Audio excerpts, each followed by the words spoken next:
What is up, YouTube? Bobbles and Ball Cards back. I'm gonna do a little live tonight. Unannounced, unplanned, no agenda. Just see if anybody pops on.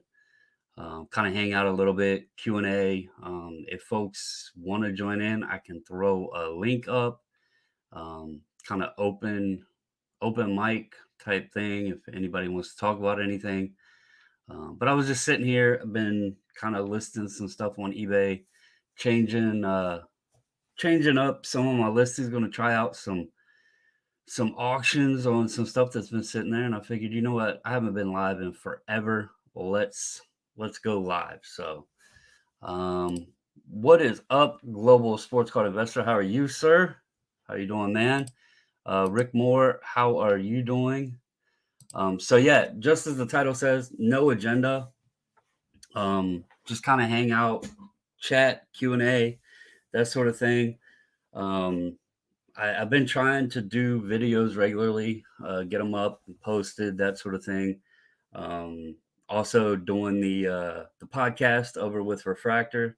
I don't know if you guys got to see today's, but uh, good conversation. We recorded one early this morning, and had a blast with that one. It was like a topic that came out of left field. I'll give you all a little spoiler. It's our favorite sets from each decade. So it was a really good conversation. It was a lot of fun. So, um, what's up, Taylor? How you doing, man? Hope you are doing well. Carlos is in the building. He's here for the agendas. Dude, I don't have an agenda. I was just like, I went down, ran down the steps and told the wife, I was like, I'm going to go live for a little bit. I don't have any agenda. I'm just going live, see if anybody hops on. So, Rick says, good day for me. I got a 149 RPA Drake London and a break today. Congrats. Um, I'm trying to remember, Rick. Are you a Dolphins fan? I can't remember what team you like. But Global says, which marketplace are you finding the most success with?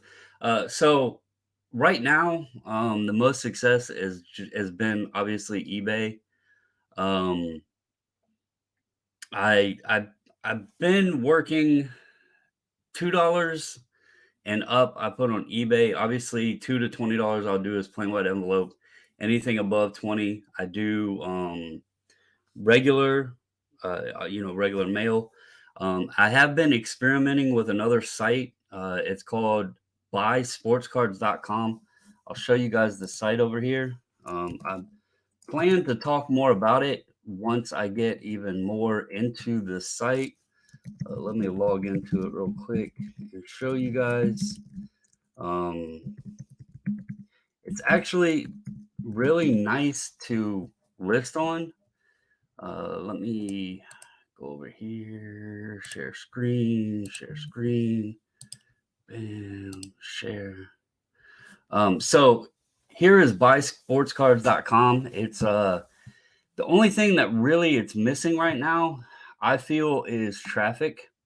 If you go over here, you can see I have 576 cards listed on here, and I haven't listed a ton. The beautiful thing on this site is this bulk upload tool. So, like, I'll show you as an example. I have a bunch of Prism red, white, and blues here. Now, if I had these in order, numerical order, I could go to bulk upload, and I'm not going to enter them in, but I'll show you guys what I'm talking about. Go to football, go to 2020, go to Panini,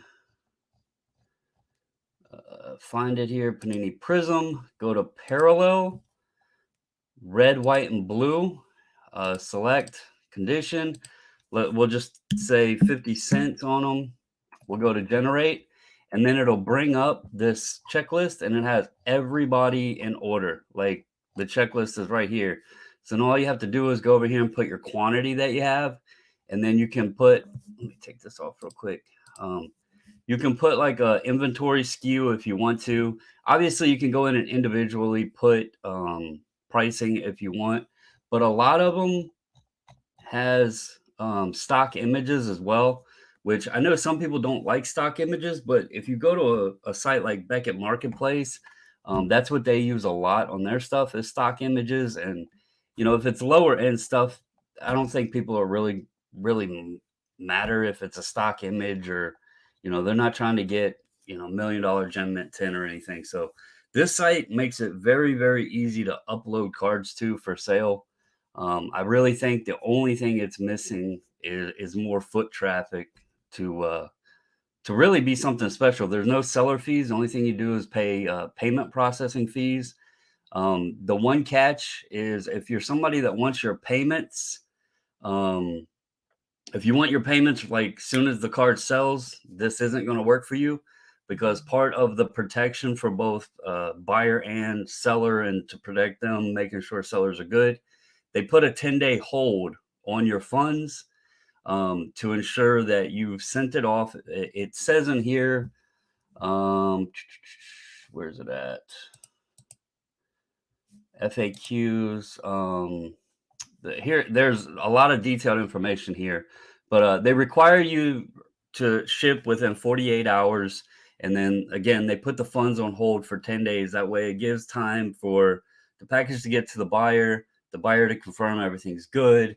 There is feedback. Where's it at on here?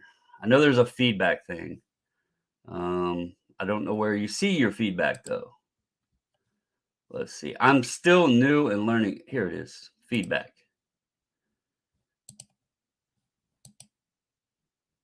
Maybe.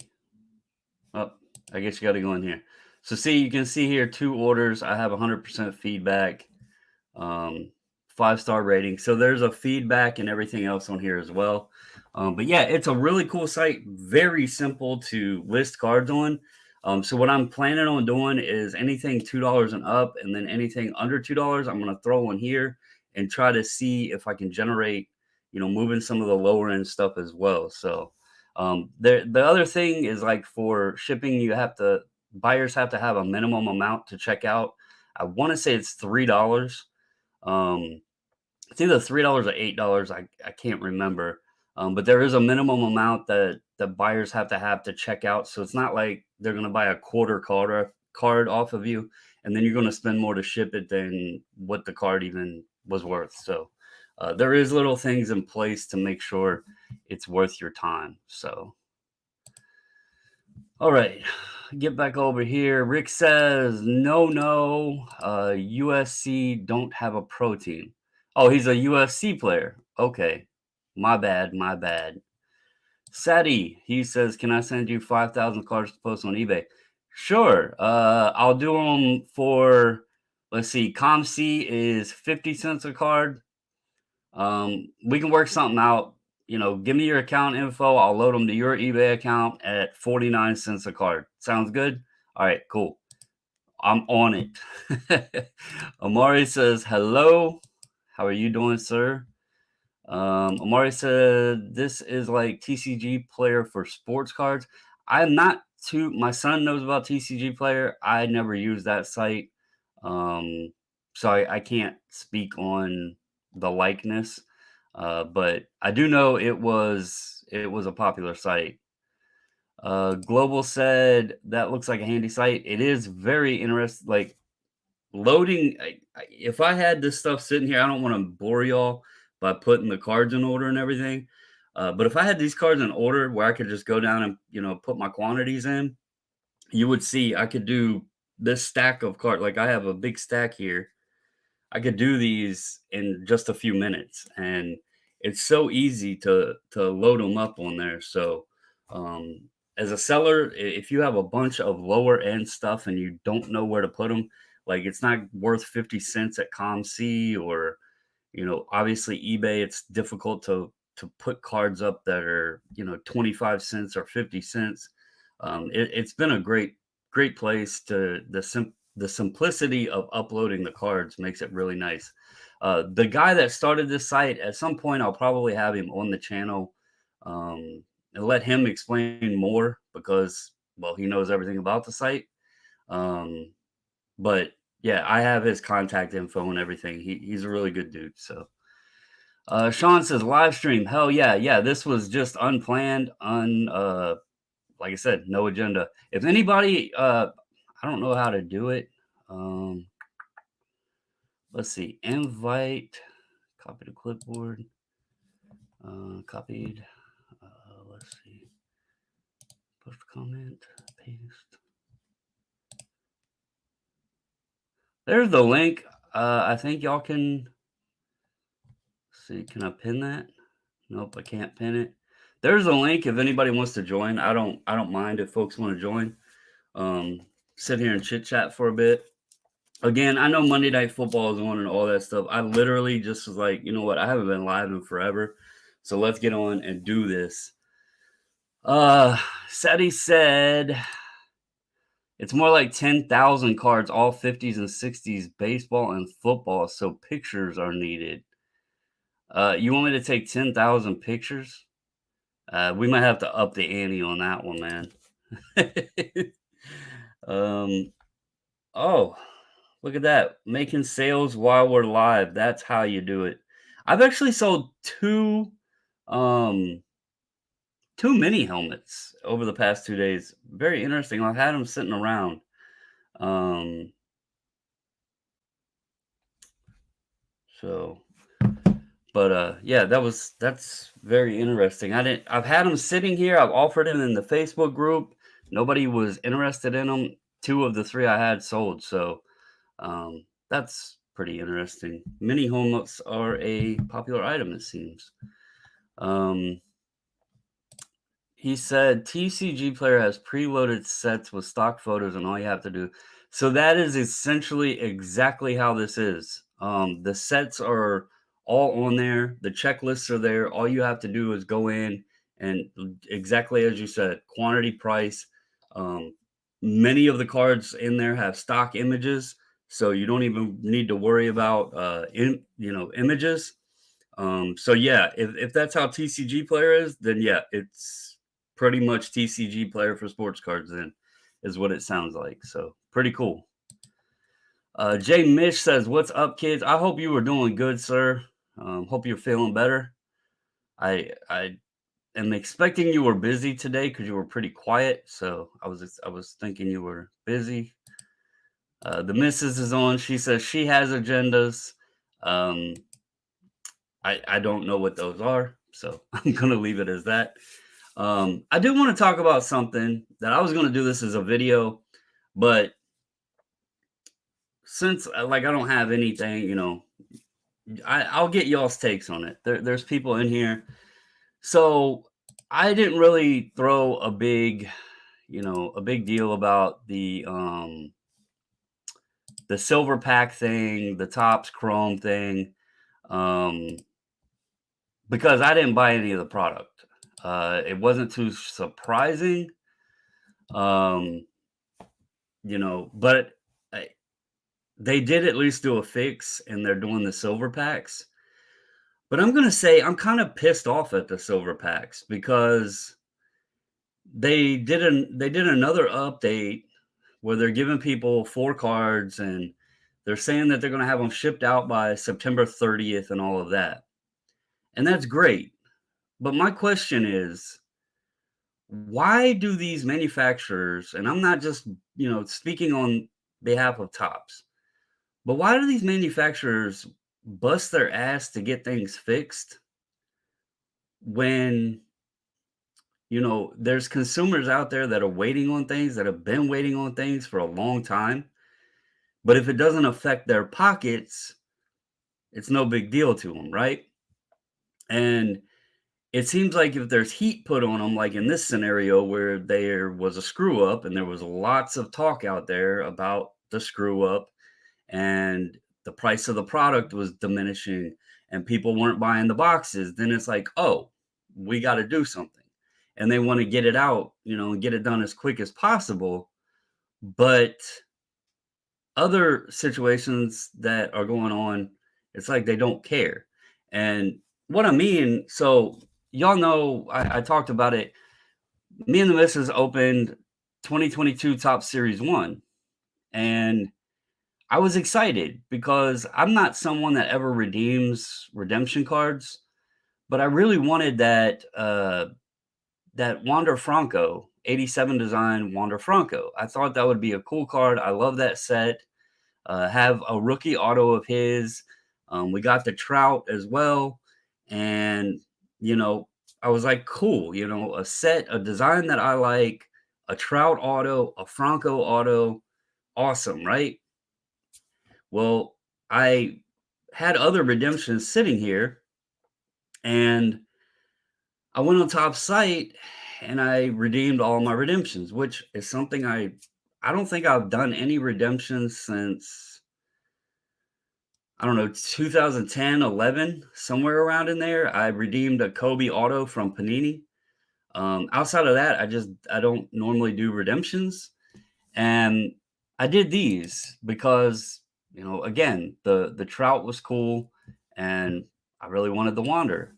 Well, here shows the Trout was shipped out April 29th.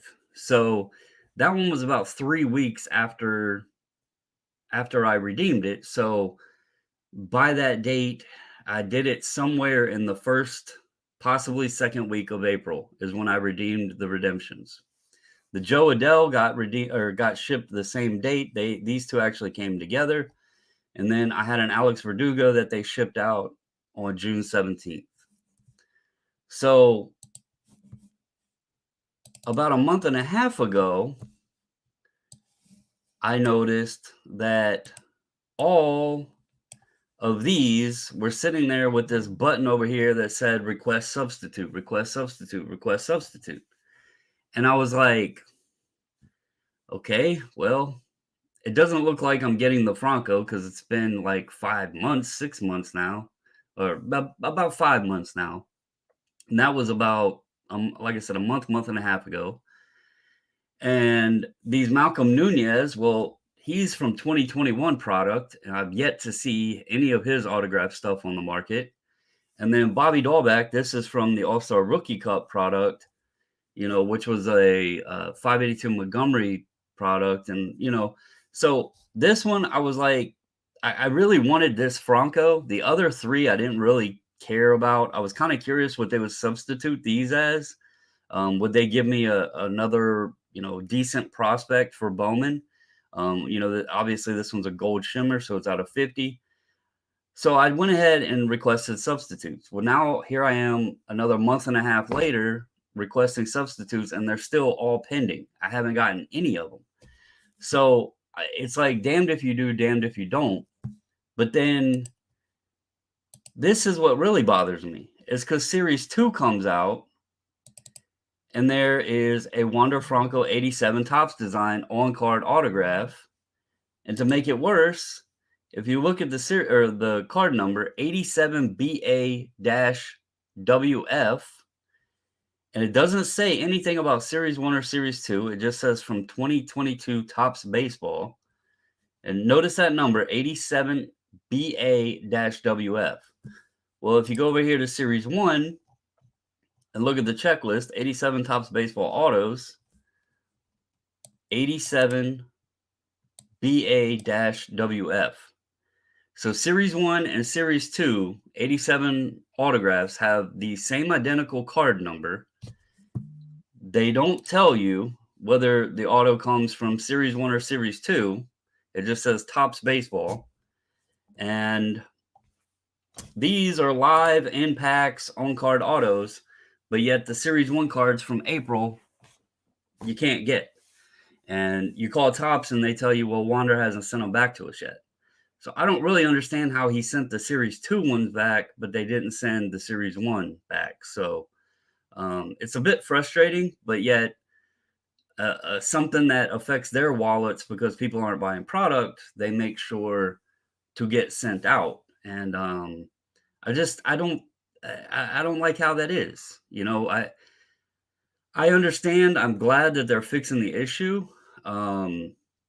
But I think there's a lot of things in this hobby, and I'm not just bashing Topps. I think Panini, even the grading companies, many people that had PSA stuff sitting there for 18 plus months or what have you, and we're seeing folks get scooped up in line, in the front of the line based on, new service levels being open and everything.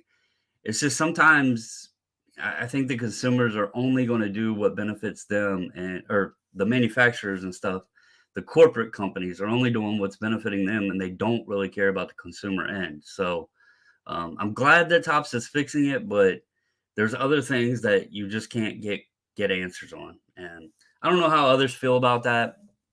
It's just something that I've thought about. I'm like, hey, cool, they can get these silver packs shipped out really quick, but you know, here we are. People wait 5, 6 months to a year to 2 years on redemption cards, and that's difficult. So let's get back to the chat. Let's see. Sean said he's finishing an episode of Lower Decks, then he'll be ready to see if he can get in the corner. He must be talking about the missus putting him in the corner. Rick says, is anyone having problems selling on eBay? I posted 30 cards last week and only sold 11. Usually I would have at least 25 sold. Is the market slowing down? I'm assuming you're doing buy it now. I mean, it all depends. Like I'll tell you, like Fridays sales normally pop off really good. Last week I had a lot of sales. But I don't, it kind of depends on what you're selling as well. So JJ said, thank you. That was to the missus saying, glad he's feeling better.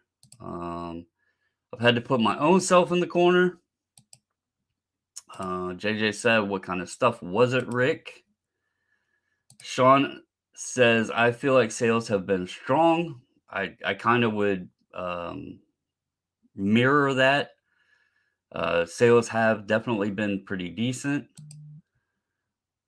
Rick says, all graded 9, 5, and 10 popular players. Now, I will say a lot of my stuff that I've been selling is, I haven't, I'm getting ready to get into it. It's actually, you guys can probably see, no, I just moved my chair right in front of it. Back there, I have a bunch of slabs laying there that I'm working on getting ready to put on eBay and stuff. But I haven't done a whole lot of graded stuff recently. I moved some to auction just to see how they do, but I do a lot of raw stuff. So Rick says mix of football, baseball, and basketball. Sean says prices might be down, but it's all proportional. The stuff I want to pick up is lower too, so it's basically even. Yeah, the lower end stuff moves very well. And it's actually a lot of fun. So seems like base card stuff is really slow. Rick says I had 3 Jamar Chase rookies, all 10, none sold. So Jamar Chase obviously has not been playing. I don't know what he wound up with last game. I know when I checked in during that game, he only had like 1 catch, I think, for 9 yards or something like that. I don't know what he ended up with, but you have to think Bengals did start off pretty weak.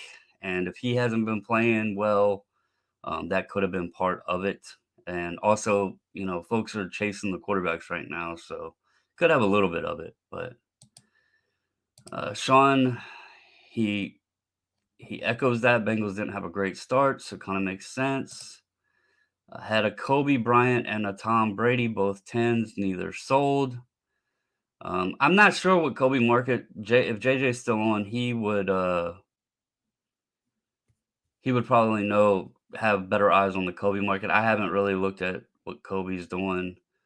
He says it seems like the market is slowing down unless you have high end.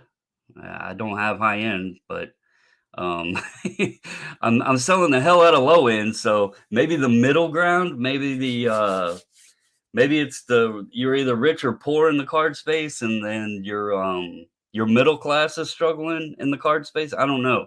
I don't play in high end, and a lot of what I've been messing with lately has been the the low end stuff, and it's a lot of fun. So let's see. Sean says patience, good stuff will eventually move. Taylor said finally had a few decent sales in a row. Nice, man. Yeah, I like I said, I don't remember how many I showed Sean and JJ. I don't remember how many it was. Um, I think it was like 17 over the course of a couple days. Stuff was moving really quick for a bit. Mrs. said he brought me boxes of slabs to go through.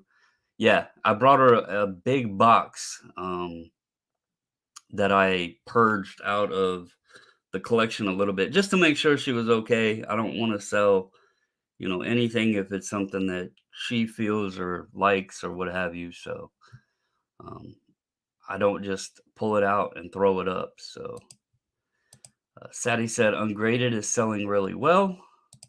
And Sean says my PWE stuff has been very strong and cheap stuff too. I can tell you guys, like, again, I don't sell really anything high end. Um, that's not my territory. Let's see here. We'll do like the last, I don't know, 10 days maybe. Well, let me do that. I don't know if it will or not. Let's see. I was trying to see how many sales I had over the last 7 days, but it's giving me the last 31 days. Last 31 days, I've had 81 sales. Here, custom.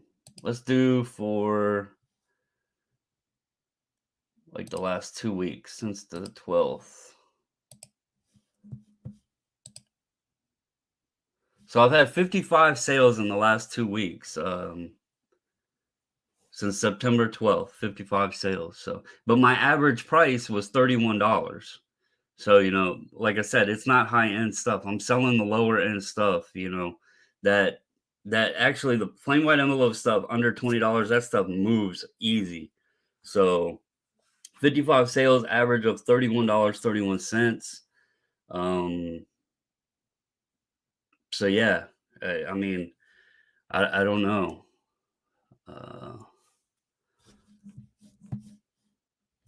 Oh, what? A 600 horrors of war card an hour after I posted. I have no clue what a 600 horrors of war card is. So that's surprising. That sounds like a little niche item there. Um, I think if you guys don't follow the podcast, me and Refractor kind of discussed it in the episode that went up today.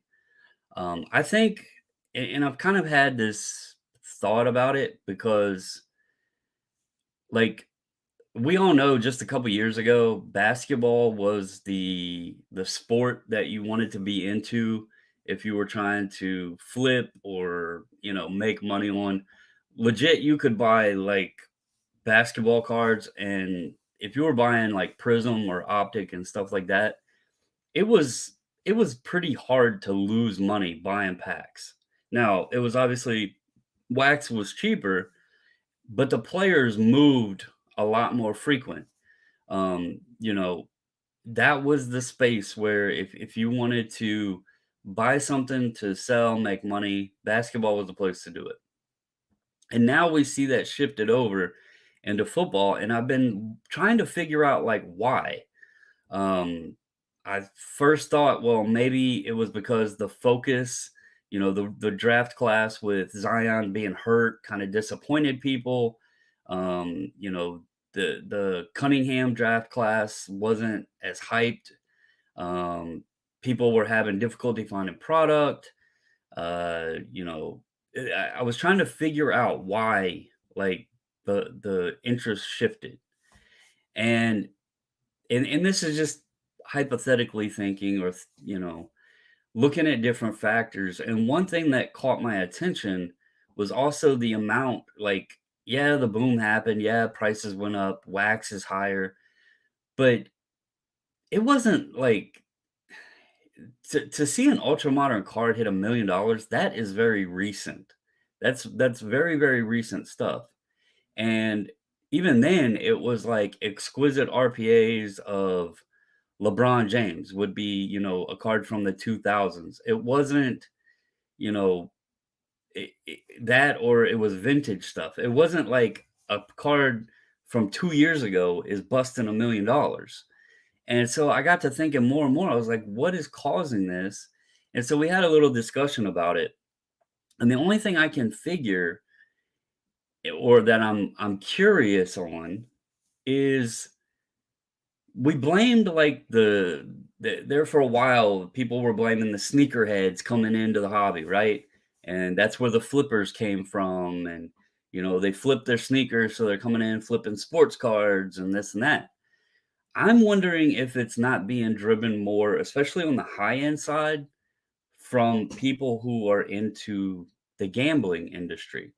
Not only just casino gambling, but sports betting and that sort of thing. If that hasn't, if those folks haven't gained an interest into sports cards by then using the cards themselves as kind of like their chips to throw on the table. You bet on a roulette table, you pick a spot and hope it hits.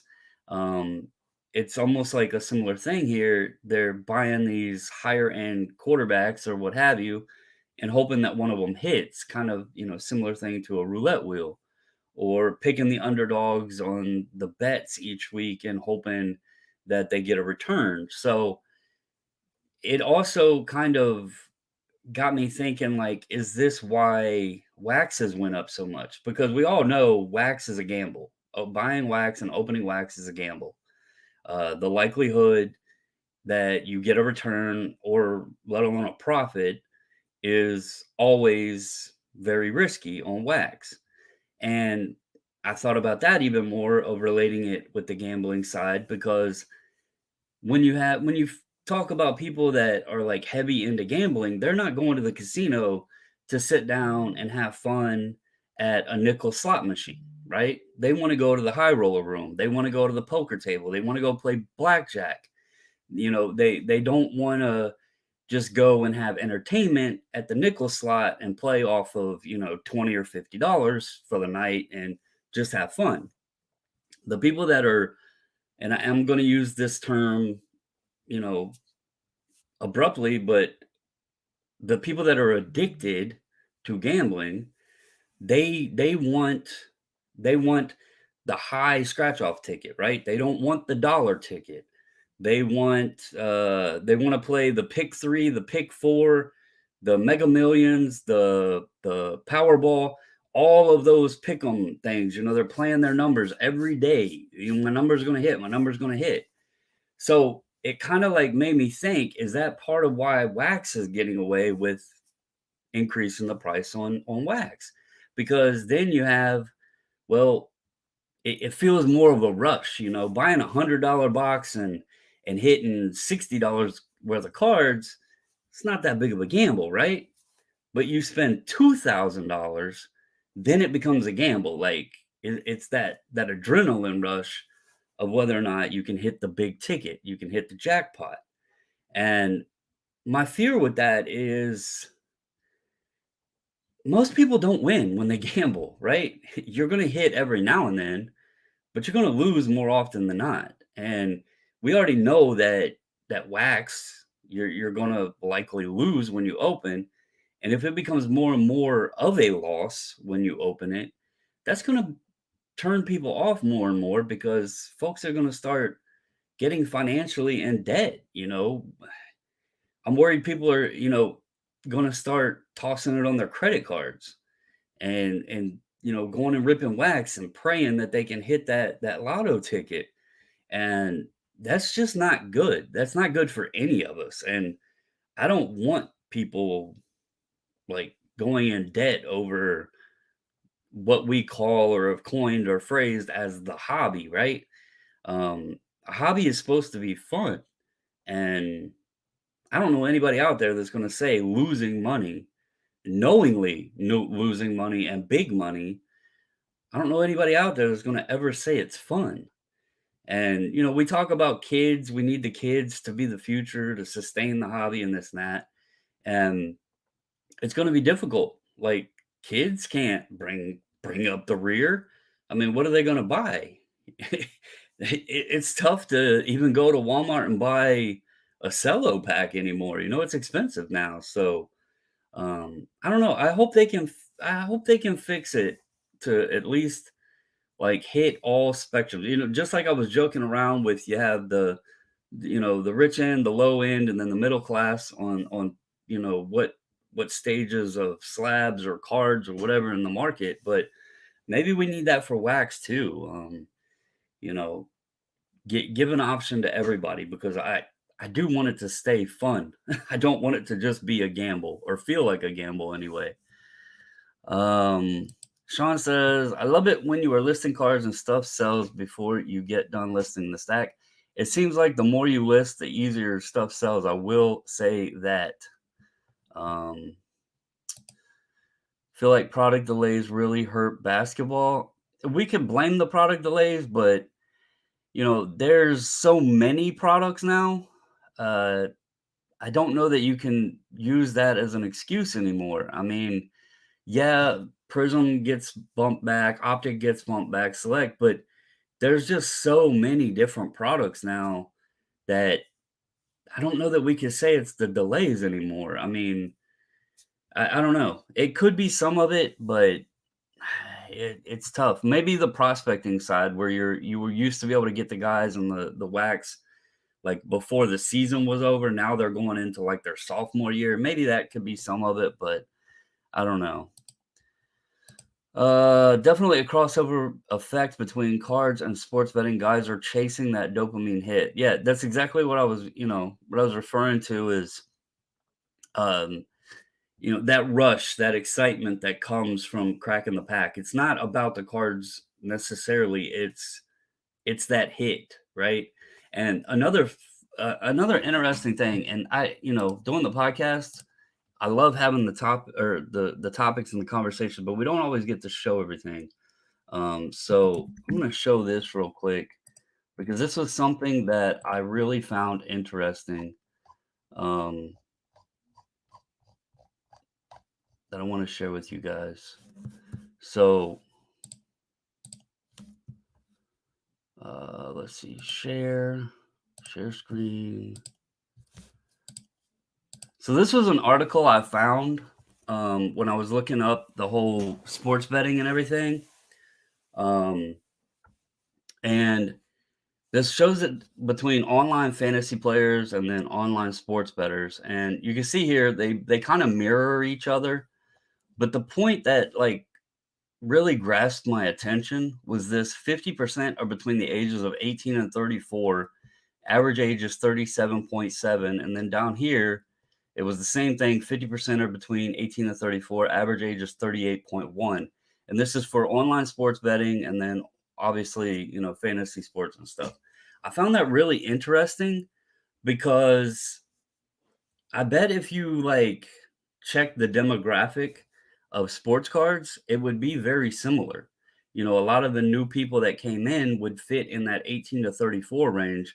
I don't know if it would be as much as 50%, because the new people that came in, but there's an awful lot in that range. And then I would say average age of 38 is probably pretty close. It might be up towards 40, but I would almost I would be curious to see because I would say that 38 average range is probably pretty close in sports cards as well. So that was another thing that caught my eye. It was like they almost mirror each other a little bit. So that's kind of where I was having this thought. Are the two starting to intertwine? Are they starting to connect with each other? Is the online sports betting, is it starting to kind of push the sports card um, interest level a little bit? But anyway, it was just a thought, and I have no data. If somebody wants to go poll people and get their ages and everything, I would be very interested to know. All right, let's back here. Sadi said you actually probably had a lot of gambling habits created. All the new people who opened product were ripping and having wins for the most part, which instilled the habit. That's very true too. When the boom was happening, if you could find wax, it was very hard to lose. Definitely, definitely a good point there. Sean said, chase the virtuous cycle, not the vicious cycle. Houston and Son said, yeah, it sucks taking your kid to Walmart and some lady looks at you as she is wiping the shelf clean and telling your son, Daddy should have got here a couple minutes. Well, that was very rude. Uh, yeah, that's not cool at all, man.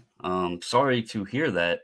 Our Walmart has cards. I have not bought anything in a long time. Um, but they do have cards on the shelf. It's a lot of, the Prism draft stuff and that sort of thing. There is Pokemon. I will say that. For the kids, there's Pokemon there now, so that's good to see. I know they couldn't find Pokemon for a while, so there is Pokemon on the shelf. As far as sports cards, it, people like to say when folks see people clearing off Prism and Optic and all that stuff, and they're like, "Well, why didn't you leave any for the kids?" And people joke, "Well, yeah, like kids need this. There's other stuff on the shelf. They're not buying it." Kids aren't dumb, right? They can get on YouTube. They can listen to their favorite YouTube sports card creator. And when I say that, I'm not like being mean, but when we were like, I can't say we, but when I was a kid, I actually have some sitting here. I've talked about it. I loved reading the Beckett magazine. It wasn't just about flipping it open and looking at the price guide, it was reading the articles, right?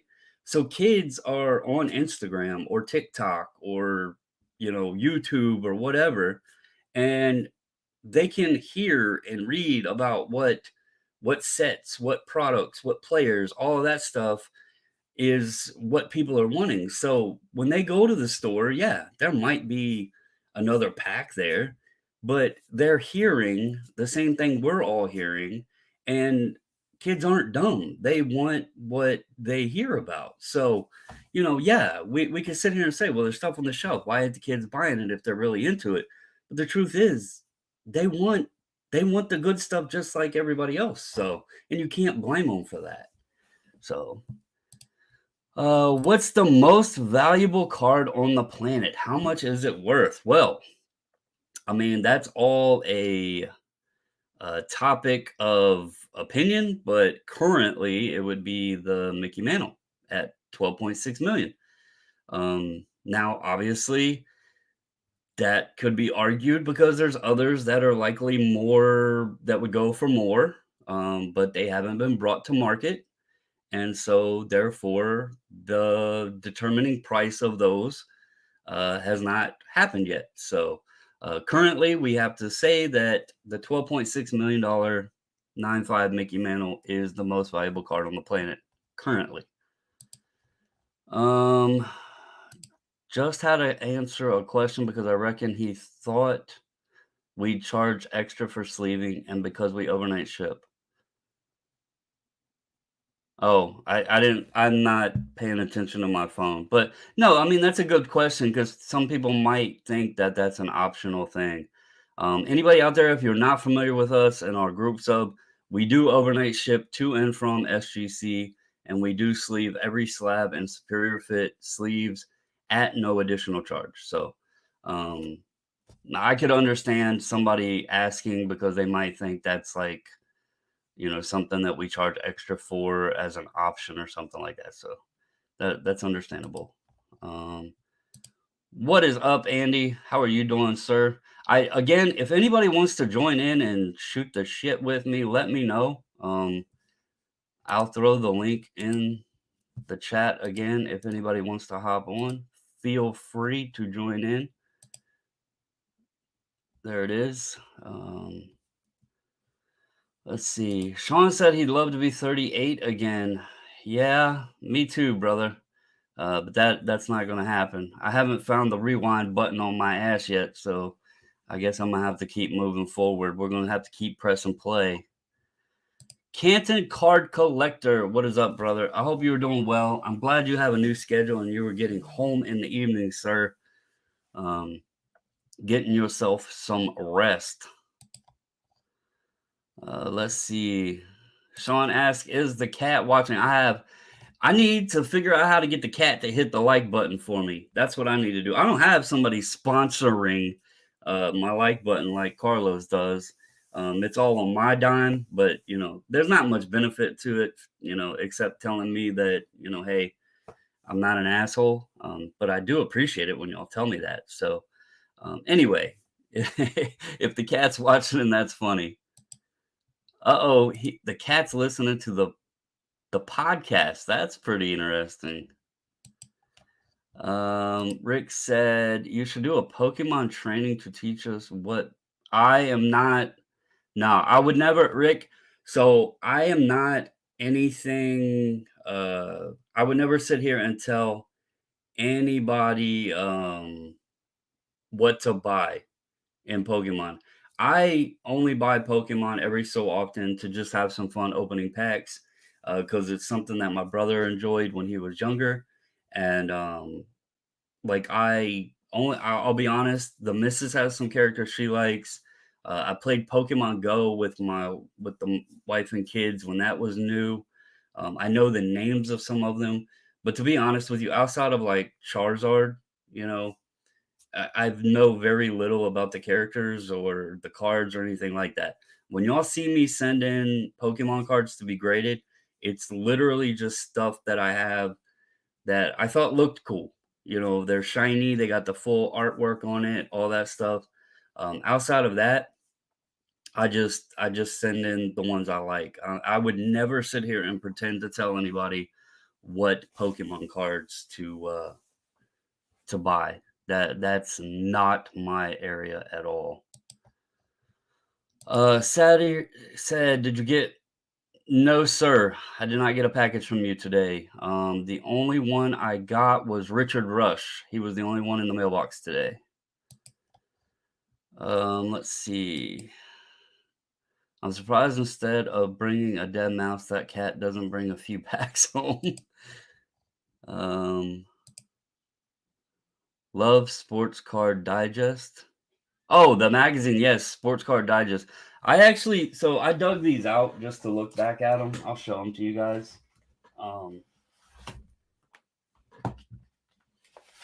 I have a few of the old Beckett's sitting here on my table. I have the first Beckett magazine, basketball one too, with the Jordan.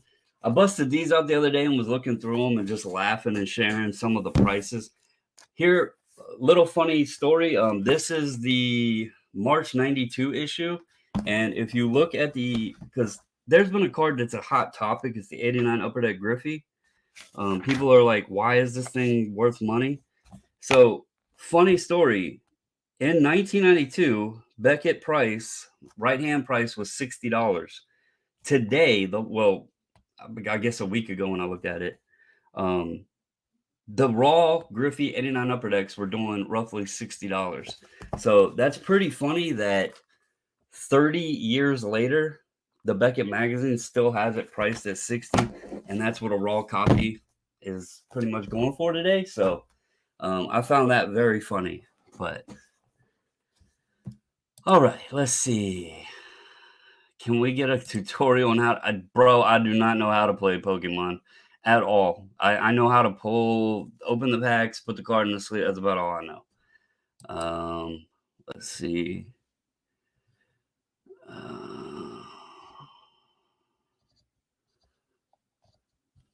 It's probably at the PO, but I don't think I told you I was sending it. It has a bobby hole. No, if you sent it UPS, then it would be there tomorrow. If you send it postal service, then I will have to check again tomorrow. Oh, I didn't even see the little guy that popped in down here. We gotta. Oh, hold on. Let me. Hold on. I don't want no working echo on the production. He's working on serious production right now.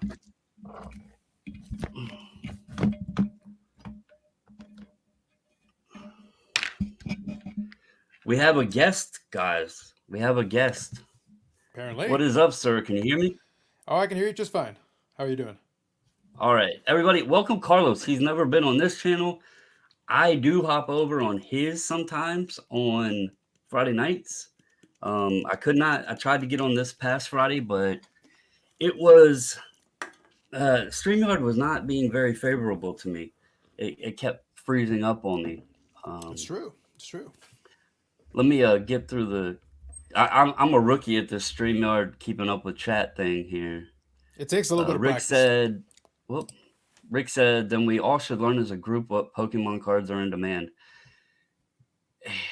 How about this? You do a little bit of research, and I will try to convey it because I honestly do not pay attention to the values. Um, let's see. Sean says my oldest Beckett is Volume 1, number 3. Prices are insane. I do have the first basketball Beckett sitting here, but it's sleeved up. It's it's Michael Jordan, right? I have like 10 Jordan Beckett's with the baseball rookie. Thoughts on long-term CGC mag value versus selling now versus cutting the card out and selling. That's an interesting one. I don't know if you know anything. Does CGC deduct points if the cards are cut out? I don't So know. it, I think each one of them does a little bit of a different. They've got a different policy as pertaining to them. What I would do is I would honestly look to see if you can find the. I would look to see if you can find one that's been slabbed up, because if you can see one that's been slabbed up, it'll give you a ballpark of what they're looking for. Because if you can find one in the grade you're looking for, it'll be your guide. Yeah, and I think they put like the details on the label. I haven't looked at many of the magazine stuff for CGC. Um, Yeah, Sadie, message me like tomorrow or something. We'll try to look into that. I'll see if I can help you out because I would say if you can get a good grade on the magazine with the cards removed, then I would remove the cards and then get the magazine graded because I do find the magazines being intriguing. Now how many have survived, who knows? Because like I said, I even have a number one sitting on my desk. I think most of us had them as kids. Yeah. So I think now that I'm rereading the question, I think I understand it more. I would say that it's going to be hard for the magazine value ever to fully keep up with the card itself. Most collectors prefer the card. If you give them a right. choice, of course, the intact magazine's awesome. Like for a hardcore collector, it's great to have, but a lot of them are going to just want the card, especially something like that. All right. Paige says, "What's going on? How are you, sir? Appreciate the comments and the interaction over on the podcast channel, the Card Chatter. Do appreciate that. If you guys like listening to people just talk about the hobby, I have been having a blast having the conversations with Refractor. The man is like he's Wikipedia on steroids for sports card and collectible hobby knowledge. It's the best way I can describe it. I love chatting with him because, like, I spoiler alert, I said something to him today that he didn't really know about, and I was shocked. So it was about the 1990 tops and how the O-Pee-Chee versions actually still said tops on the front. I never knew that till like last week. I seen a Griffey that sold, and that surprised me. Yeah. Houston and Son said Tough Stuff was pretty cool too. Tough Stuff was iconic as well. So, what are you doing, sir? It's a Monday. It's a Monday. You're a Friday guy. I think you do a little bit on Tuesdays with the insert was it Insert Revolution? I think it's Well, called. sometimes I'll hop on there with and join those guys. Most of the time they're doing their thing. But yeah, no, sometimes I'll hop on if it's like a topic that makes sense. I can do that. I like hopping onto these lives because a lot of times people are shy, and I already have like the microphone and everything already set up, so it's easy for me. I let it roll for a while, and then it's like, all right, well, if none of y'all are gonna come on, I'll come on for a bit. I got a beer. I turned off my computer, my work computer. I got a beer, so I can do that. I can manage. Yeah, I mean, like I said, if anybody wants to hop on, I love you know me. I Yeah. like getting on and talking to you and Bobby and Eric. I don't know where Eric is. I guess he's too good for my chat. It He's off must running. be He's off like, running Beckett. He's a oh busy yeah, I man. mean He's got a lot to that do. is his area. Yeah, I Yeah. might have something prepared for him for Friday. We'll see. Oh no. But Uh, Eric makes a lot of mistakes, and when Eric makes a mistake, I'm prepared for it. Eric made a mistake. Oh, he So makes many. He's made a lot of mistakes in his life. A lot of them. I I did hear something of what I didn't catch the end of Friday.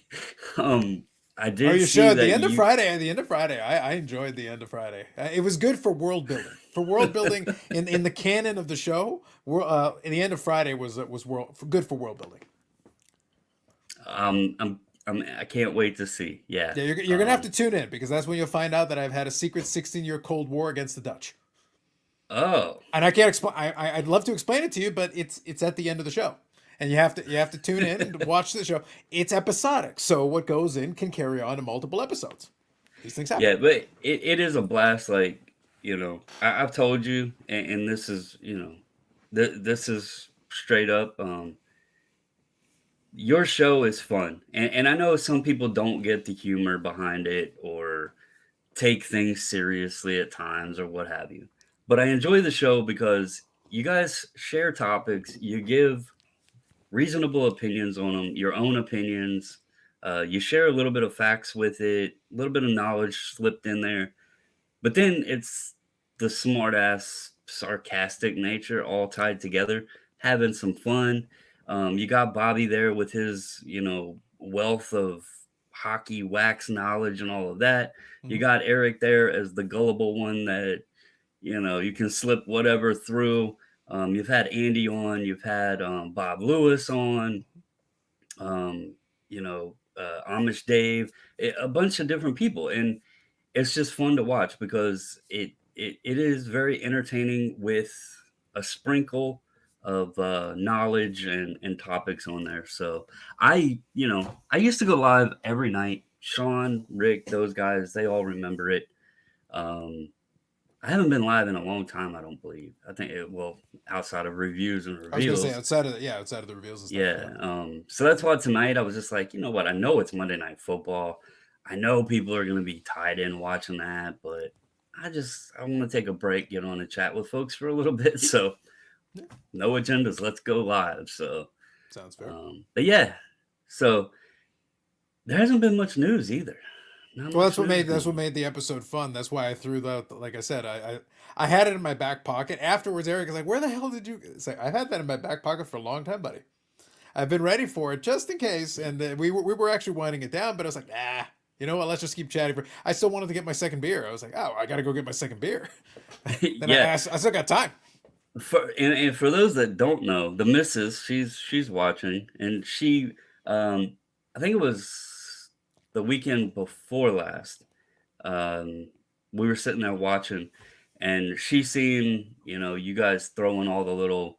I wasn't even on, and she seen you guys like throwing all the snafus out about me doing tag bulk submissions and owning Hmm. SGC, Hmm. and that was the night that I just started. I was like, all right, I'm gonna play along, and I'm gonna make up my own businesses that are going to exist. And so she got to partake a little bit in the humor there, but she can attest for anybody out there.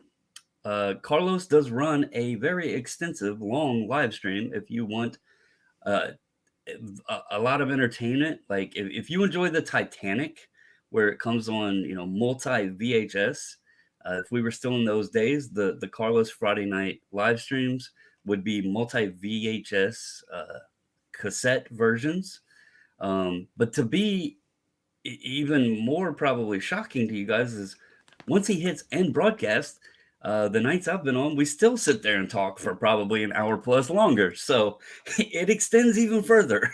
Well, the high watermark, because somebody asked me, like, what was the longest live stream? There is a 7.5 hour live stream on that channel.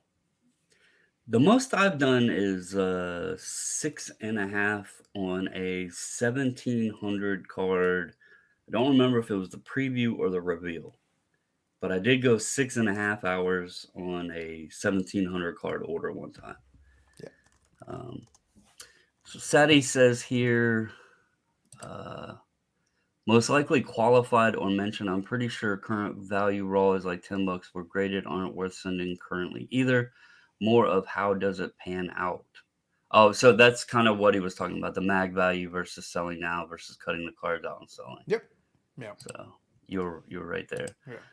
Paige said the name Opeachy is, man. I thought only Sean gave me the Ojibwe. weird names. Ojibwe. Ojibwe, word meaning the robin, as is found in the Song of Hiawatha by Henry Wadsworth Longfellow. As the old saying goes, the more you know. I did not know that. So, and then the missus says she just learned something new. I'm going to take that she learned something new about the Opeachy and not the fact that we get on and talk for like another hour, hour and a half after the live ends. But I know she's normally asleep by the time we're done. It's normally about what 1:30, 2 a.m. on Give or the take, East yeah. Coast. Yeah, I start. so I started doing the earlier start time just because I figured, all right, look, it's going to take about 4 hours, give or take, like an average. It's like right, then at least we're winding down around midnight. You know? It gives everybody at least a shot. But you can't control it beyond that. You got to see. But it's one of those things. I'm not artificially extending it. If we're still having a conversation and the chat's still engaged, and sometimes that part of the reason that whole rant on the Dutch was so much fun is that the chat got into it once we started going down that road. I knew it was the end of the line. I was just gonna have some fun with it. I go, the OGs who are paying attention, it will follow up on future episodes. They'll be like, tell us more I about the did not Dutch. catch that part. I'll have to go and watch the end and I would say see what the maybe War go of the like from an Dutch hour, was. from an hour from the end, and then you can speed through if you need to. Once I start talking about the World Baseball Classic, that's the start. Once you hear me start talking about the World Baseball Okay, Classic, then we go from there. the World Baseball. All right, I'll have to check it out. It'll all make more Um, sense once you understand, and all you need to know is that my war with the Dutch is real, and I will win. I will prevail. so how about this? I don't want to get into it. A war with the Dutch, you should. That's my job. No, no, no, no, not that, not that. We've had some private messages regarding, and we both have had the warpath of defense forces flocking in with comments because we did a joint video regarding tag, just Mhm. simply telling people honest, hey, just be careful, what have you. And then Well, I did a I video, want to emphasize that point is the key one. It wasn't don't use it. It was yeah, be cautious. I would hesitate to be a first adopter. I might sit and wait and let it play out a little. That was really it. Because I could be a right. lot meaner about it, and I have subsequently been meaner about it.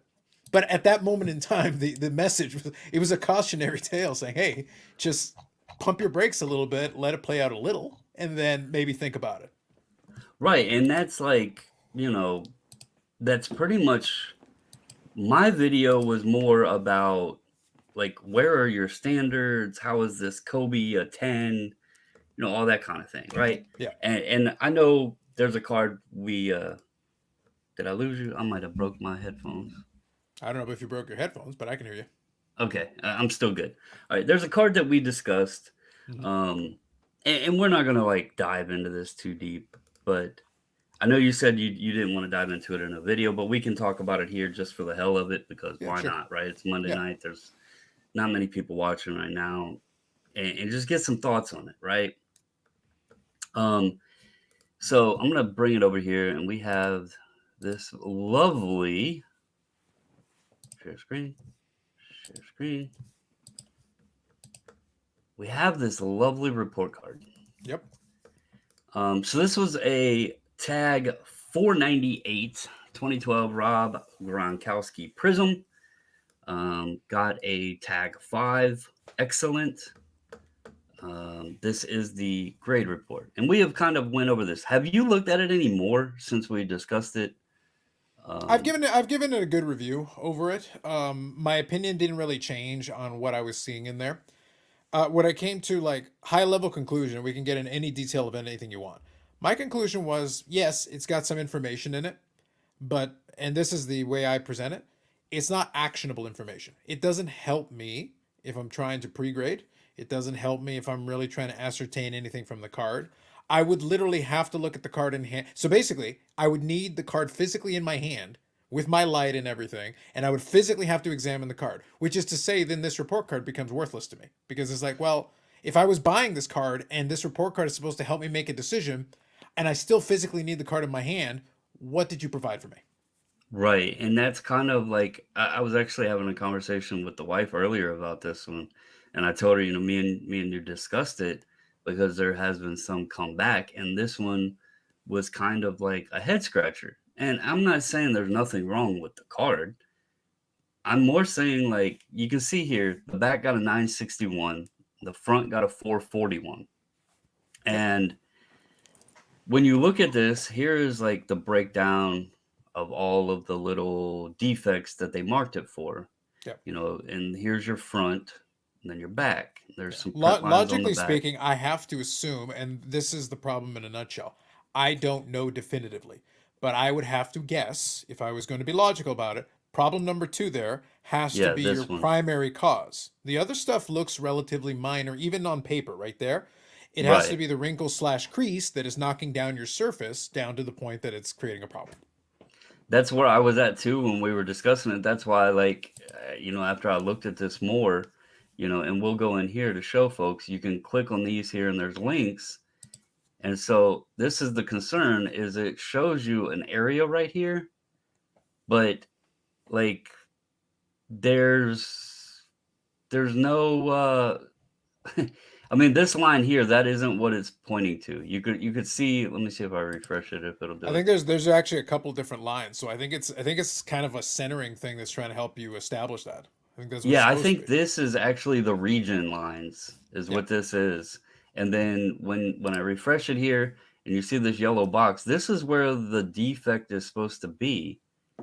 And yet it says a wrinkle slash crease. And I mean, I'll zoom into it as that's as far as it lets you. I don't see anything.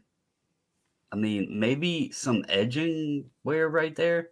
I like to think Bobbles that this is a hobby Rorschach test. It's like you have to stare at it and tell me what you see. Yeah. Tell me what you So see.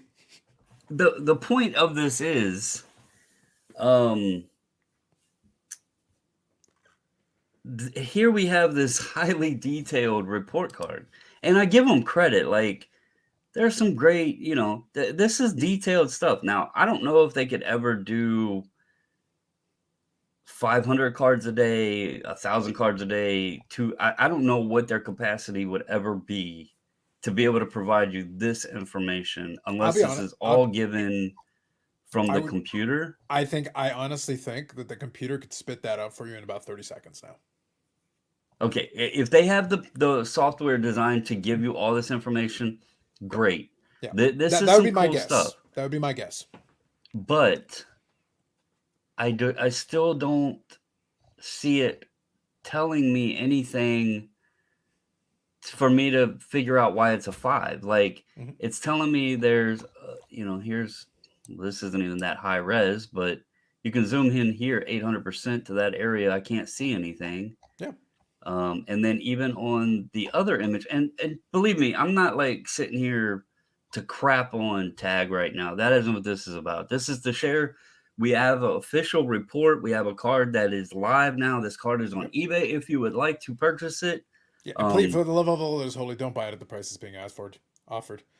I would. that's I would love true. to have. I would love to have bid on it for 99 cents because I could use a coaster. But Yeah, yeah. I mean, I'm in all seriousness. It's nice to finally be able to see this, I agree. but the problem is I'm still not getting any answers. Like the people talk about the reports and all this stuff, and even with a highly detailed report right now, I could not tell you from as you stated in the beginning of this, without the card in hand, I could not tell you why I got a 5. Like even with all of this information, all these high resoluted scans, all of these links and everything else, I still cannot tell you why it got a 5. And that, in a nutshell, is my problem. The reason why I mentioned to you that I don't want to make a video is because at this point it is noted. Full disclosure. I don't particularly like their VP of business development. Yeah, yeah, and So it would be I'm it like would be neutral on unfair that of me. aspect. It would be unfair of me. So I have made a decision not to do any kind of a formal review on this because, in all honesty, it would be impossible for me to claim any impartiality. It would be Right, and impossible, and I couldn't do it. I know people probably think my take is because, I do SGC bulk submissions, but to be honest with you, even with them, I'll tell people if there's a card, like when somebody gets a card back, if I have a question on it, I'll look the card over and try to tell them if I find anything. And if I don't find anything, I'll tell them, hey, I don't know why this card got the grade. So I'm not being partial to any company right now. I'm being legitimate as a consumer, trying to see what are they providing us? What is this service like? And this card stood out because it's a 2012 Prism. Honestly, outside of surface scratches, these cards aren't they're not tough to grade, you Yeah, know? pretty If much they have some for the surface most part, if you've got a chromium card, if the centering is okay and the surface is okay, you're pretty much you should be about a mint card on average. Like you're right, pretty much right there. and these were actually done on a really good stock versus today's Prism stuff. They don't have the curling effect that many of them today have. They were normally a pretty firm, flat stocked card. So outside of like, your possible scratches over 10 years or whatever, it shouldn't be that difficult. And there is scratches noted here, some print lines, what have Yep. you. But this mark right here, this wrinkle crease, that's where it's like I'm not getting anything from this. But can I And throw a different angle at it for you as far as this report is concerned? So I want you to scroll up for 1 second, just again to that spot you just were. Okay, so stop right here. We know that collectors are OCD on a good day. Like a mhm, lot of them are OCD. So imagine I give them this report. And what this thing can tell you is there's a spot there on the bottom left quadrant there that says it's got a little pit. Now, right, a pit most of the time is fairly minor. But in a lot of cases, some of these things that this can detect, to its credit, are so minor that you can barely see them with the human eye, or you can't see them with the human eye. You have to put them under magnification to even be able to see them. But now you've told a collector who's already OCD that there's this thing that you really have to look at under magnification and good light to see, which the computer can pick up so you know it's there to drive you mad. Like, it's just going to drive you to insanity looking for this little pit, which, by the way, is not really necessarily impactful on the grade. The real one right. probably is that wrinkle scratch. That's the real one that is actually presumably knocking down the grade. But it's telling you about this other stuff, which, by the way, there's a wrinkle here, there's a print line here, there's this thing here. And now you can stare at your card and literally your card sucks. Yeah, I mean, if you look at all of the areas, I mean, everything is like 900s, 900s. Where trying to see where the one is where it actually dipped it down because let's see, there's edge, edge. I guess they don't break down each individual quadrant here because there's edge, corner, but like everything is in the 970s to 990s. Mm-hmm. But when you get to that Um, level of granularity, that's the reason why I said actionable. That was the word I was giving. Is that okay? Cool. What is a 986 of a subgrade of a subgrade right, of a corner of a quadrant? It's like you're getting to such level of granularity. Look, for the computer, this makes total sense. For the computer to throw all these numbers into a soup and come to a final conclusion, this makes a lot of sense. As a person, I tried to be very practical. I asked a question. I said, okay, cool. This card's at a card show. Your goal is to sell this card. And your client, your potential client, can look at this report and like scrutinize this and tell me what are we supposed to do with that? yeah, and that's like Where does the that's the conversation thing. I go? Where do we mean, start? we're supposed to be able to scan that code and get a reason why I got the grade, but I think this is a perfect example where this report isn't going to tell us the story. We're going to have to be able to see something with our two eyes with the card in hand. So it's very difficult here. I'm going to jump over to some comments real quick, see what other folks have to think. Yep. Andy has said he's just here for the Sharknado pumping. Deservedly so. So Greatest movie of our time. Truly like cinematic masterpiece, Andy. As you well know, honestly, an underserved market that will someday get its due. And that pathetic SGC 9.552 Mano is not even hold a candle to Sharknado. I want to hear $125 million when Sharknado finally gets its due. you hear Carlos's stamp of approval. Sharknado will be the highest priced. Somebody asked the question, what's the most highest priced or most valuable card in the world? There's your answer, sir. Carlos's stamp of approval. We're That's right. going Sharknado. Yep. And as soon So as we can get that tag 1000 Sharknado, billions.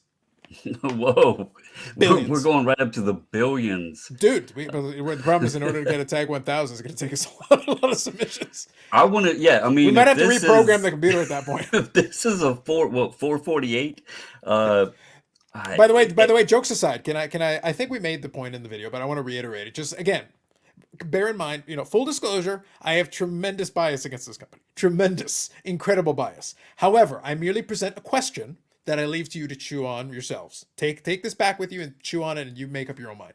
All I'm going to ask you is a simple question. We know from what the tag has told us is that the idea here is that the computer is impartial. It can't have a bad day. It could, the wife didn't yell at it. Totally with you. Got it. But it still had to be programmed. At some point, someone had to make the judgment call to decide that the pit over there is relatively minor, so it can only be like a 2-point deduction versus that wrinkle, which should be a heavier deduction. A wrinkle over the player's face would be a heavier deduction with face detection. You have to program all this in. So you have to bear that in mind. So it can determine severities and not just count, but total severities. What happens if down the road they realize that they're penalizing something too heavily or not enough? So they make an adjustment based on user feedback, which is perfectly normal and perfectly reasonable thing for them to do. But by doing that, they have actually adjusted the standard. The computer going forward will be consistent on it and apply it every single time. But what about the stuff you already ran through the system? The yeah, everything same would card would change. not The grade the same. scale would change. The same Right. card would not grade the same, and the computer would still be doing its job in both cases. Yeah. Sean says, is anyone going to a show this weekend? He's contemplating hitting a small show near him to see what is there. I won't be heading to any shows until Chantilly that I'm aware of. And I know you are planning for the upcoming expo, which I do one day. Me and the wife may have to try to figure out how to make our travels up there because I think that would be a fun show. I'm always jealous when that comes around and seeing all the hockey and stuff up there. So Well, I think this next one's going to be crazy because I've been getting messages from a bunch of folks that haven't made it out to one in a long time or ever, and they're like, "Hey, I booked the hotel and everything." Oh man, a lot of y'all are coming. We're gonna have to. We might have to arrange a little meetup. Who knew? Chad says he was not told that you would be on this stream. Carlos, you did not relay the information. It's you're gonna have to read the newsletter more carefully. Get behind the Patreon and I the didn't even know paywall. there was a Carlos newsletter, Chad. So you're one up on me. Jeez. The thing is, you have to join the super secret join button. The really Oh expensive. yeah, I forgot you had that. The regular join button, you get nothing. But at the Got you. $100 a month level, I will give you a newsletter, which is say I'll send you an email saying, "Hey, idiot, going on this live stream." It is Chad, so I'm sure he does have the coinage and He is probably does. probably Yeah. fronting the 100 a month. So it Hey, at the makes minimum, sense now. it's honestly what he should do. We got to monetize this crap. Sean said, way too many folks are the recipient of the butt hurt right now. People way too serious. Yeah, that's why I built a very serious YouTube channel on sports cards. Chad said, I'm buying Domingo Ayala and Hanson Brother patch autos. Probably not one of the serious ones you speak of. Well, I guess it depends on which brother you're buying. Could be. You never know. Jay Mai said he's a huge fan of the bright fluorescent versus warm yellow lighting. Hey, we cover all spectrums here. I actually do have a bright LED light in the. It's actually, I don't know if it'll show it or not. Yeah, up in the ceiling light. So that is what powers this whole room in here. So it works very well. But from when I'm doing the reveals and the previews and stuff, it does shine pretty good light on the card. So I like that. The wife says, I feel like these days the default of people is to be offended. If you don't agree with me or think what I'm doing is wrong, then you hurt my feelings and I have to not talk to you anymore. Paige said, this type of scrutiny is ridiculous. I'm guessing he's talking about the grade report. Yep. I don't know that my medical health chart shows this much about me and my health than these grade reports are showing. Maybe tag me into the wrong business. Maybe tag me into the wrong business. Should have been telling you about your blood pressure. I'm serious. Does an MRI machine, when they scan you, does it show this much detail? I am curious now. Well, the thing though is the MRI machine arguably is more actionable.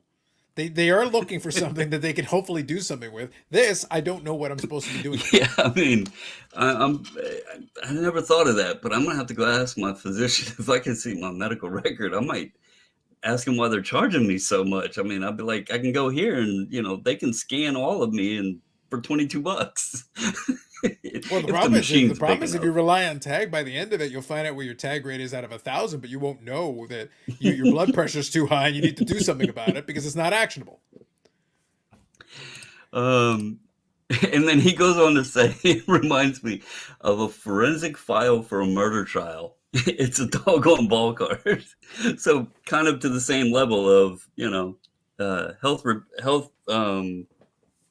health record is what we're going for here.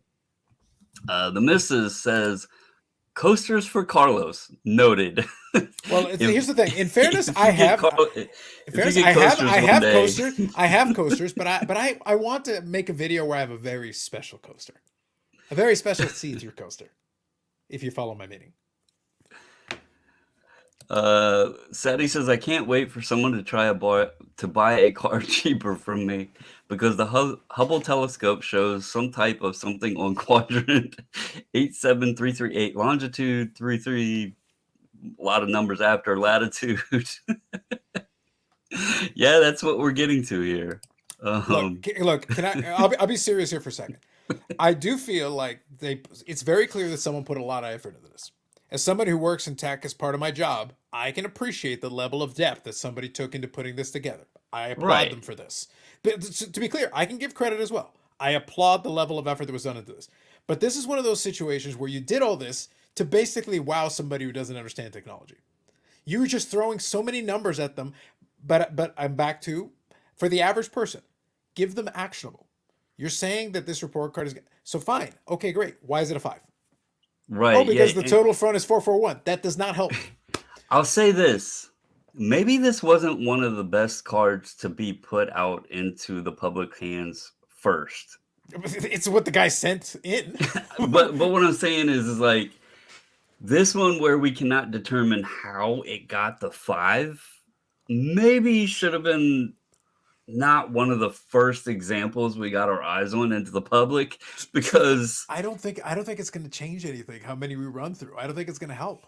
I think yeah. we can look at it. It's like, okay, great. I like I said, it's missing something critically important. For all the numbers you've given me, it's like the whole idea here is that there's two avenues in which I could see value here. You tell me about a flaw I couldn't have picked out on my own, and you're directing me to the right spot. Great, that's one. Or number two, you're giving me some tips so that when later on I want to submit stuff, I have some tips that I can look for in pre-grading. I have some ideas of, okay, so this is what I can look for, and this will help me. This does not help me. Here's a question for you. Yeah. Do you think that if this does become anywhere near, I don't want to say successful is the correct term. Well, HGA got business for a while, so like the Well, history says there's at least an outside shot. we've discussed, and I've had this discussion with other people. This would be a hell of a pre-grade service. Like you're Yeah. getting details amongst, details that you don't even need. Do you think we could potentially, even if the grading doesn't work out, that they could possibly have an avenue of slipping these machines onto the market for the public? I mean, think about that. You could slap your card in there and it gives you high details. You ain't even got to look at it because think about how much money people make doing pre-screen services. Yeah, If someone had one of these, holy smokes.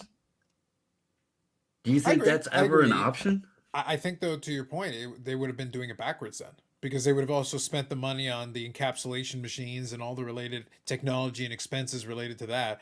And do you really then, if you're a pre-grading service, do you need to keep all those other, do you need to keep the Hanson boys they've got there hired still?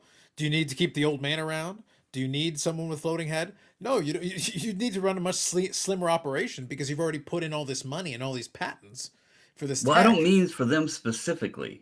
Do I you think we get you, could but they're see the ones even like that are a providing it right now. secondary company come out with Sure, making these little machines and sure. software and everything?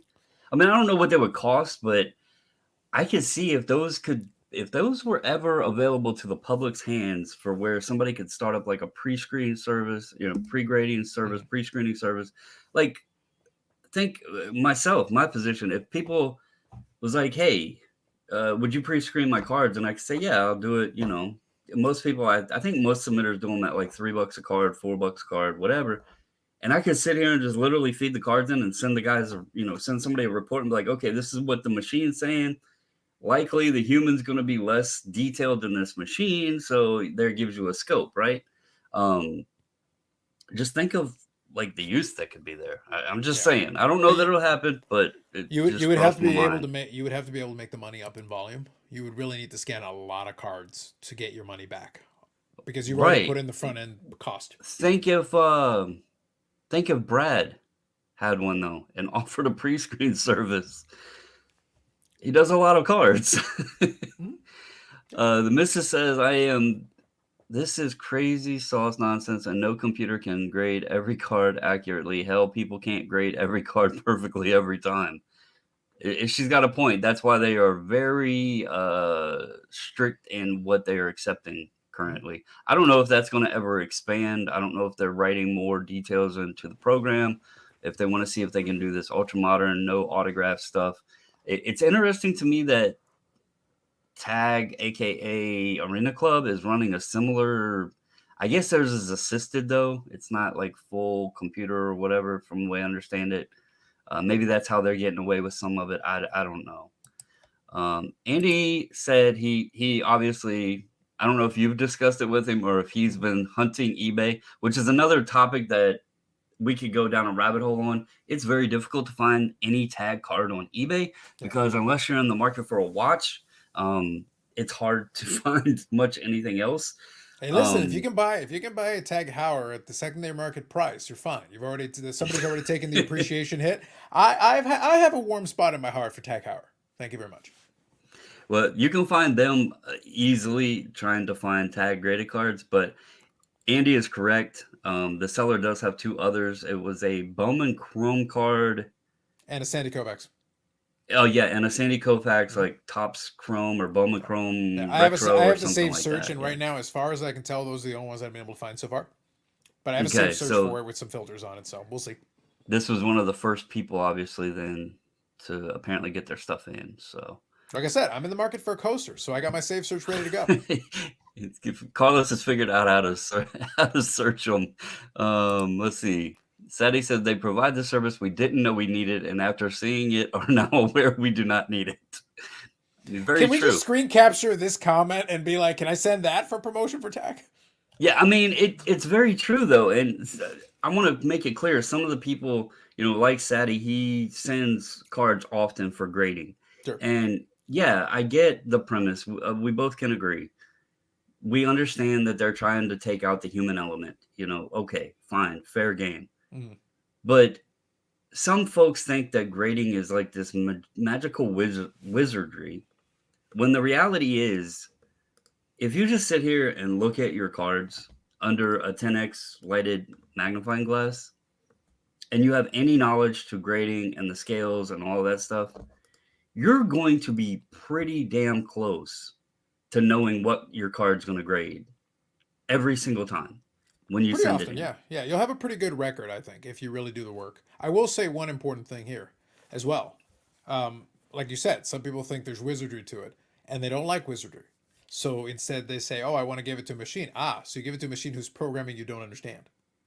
Right, it's the So wizard you making the went from the brew. wizard, you went from a wizard to giving it to the computer programmer because it's the computer programmer who made this call. The machine is Right. just following instructions. Yeah, and you say you have a background in tech. I actually work, in manufacturing where, for those that don't know, there's these fancy little things called CNC machines that Mhm. make many, many, many, many, many products in this world. Or think of a 3D laser printer. It's another, a popular thing now on the market today.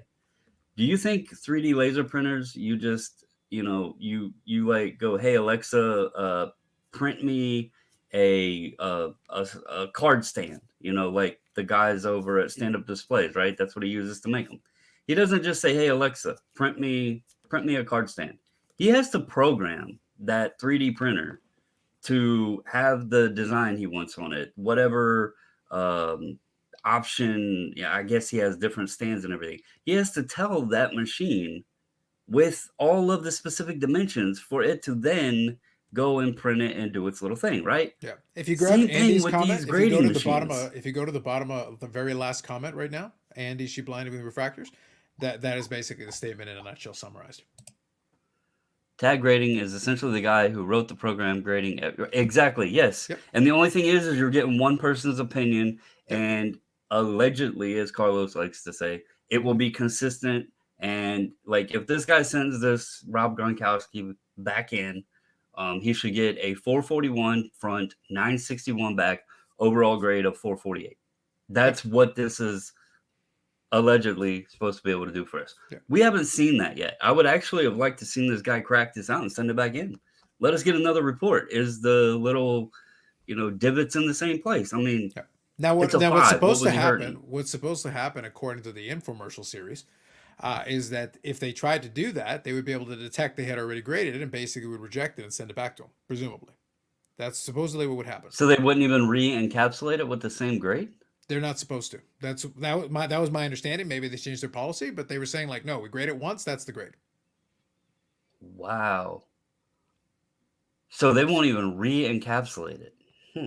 Presumably, or maybe if they do, they would give you the identical grade and then charge you twice. To like nothing changed. Here you go. Take it back. Yeah, I mean, I would think that would be the smarter route there Yeah. than just ignoring it. But who knows? Let's see. Motley says, I pulled a Domingo Ayala dual patch out of Don Russ. I'm not familiar with who he is. No, name doesn't ring a bell. CNT likes baseball, so that's what I'm assuming it is. Mr. says, everyone wants the report card. This just shows me I don't want the report card. Well, I think being serious for a second. I do believe that there are folks who genuinely want something like this. The problem is, I think those folks tend to be loud, and the majority of hobby genuinely doesn't care. Not even close to that much. I don't. The majority of them is like, no, dude, I really don't care that much. So when you present them this, they're like, what am I supposed to do with this? It's like, oh, but I thought you guys wanted transparency. I guess. Like, really? Do I want that? No, not to this. If this is transparency, take it back. Yeah, you know what this shows?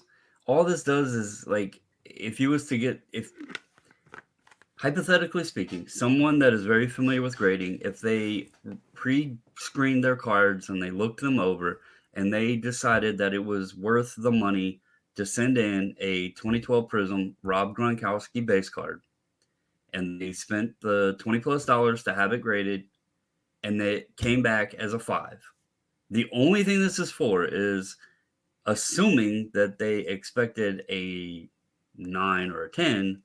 This gives them an idea and a report card to go over and say, well, why in the hell did I get a 5? Outside of that, nobody's going to be, well, why did this get, a 9? Or why did I get a 9.5? Or why did I get a 10? People aren't asking that question. They're only asking the head-scratching ones that if they get a grade back that they didn't expect. A 5 on a 2012 Prism, that's likely a grade this submitter did not expect. And so, yeah, he might have, I don't know. He threw it right on eBay. So, and the funny thing is he didn't even include the detailed, report card. But that would be a card, like, this would be one. And that's the only reason I brought this up, is because this is a scenario where this report card could be used, except it's still not telling us anything. That's the biggest issue, So, Sean said, why stop at 1,000 points? Let's do a 10 billion point scale. That's only going to be for Sharknado cards. That's in the works. Well, in fairness, and though, if you Carlos think is going about to it, program it. if you think about version 1, because in version 1 they put the subgrades on the slab. That was the original one they were pitching.